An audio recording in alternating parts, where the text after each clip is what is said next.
That तेरी की अब ठीक है। हाँ। ये बाप थोड़ा बैठ ले। ये बाप अरे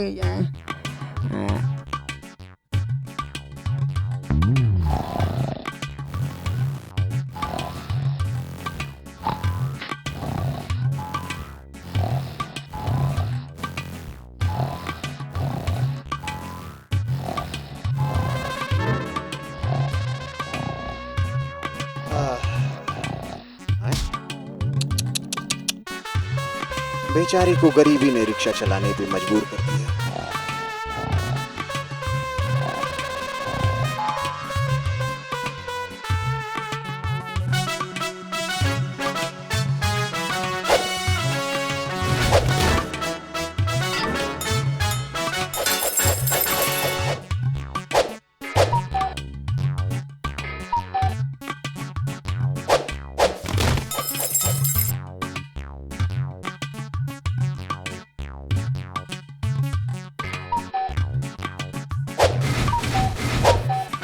और मुझे भूख ने पहिया चुराने पे मजबूर कर दिया।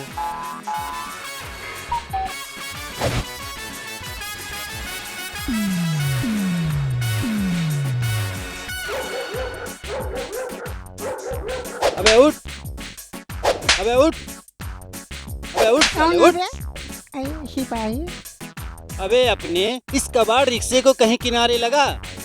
ई कबाड़ रिक्शा ना हवे साहब, ई त नया रिक्शा हवे नया। बिन पहिए कबाड़ रिक्शे को तू नया रिक्शा बोल रहा है? लागत पर साहब दीने में भांग खैले बा, तब तो इनका के रिक्शवा में पहियवे नजर नहीं खे आवत।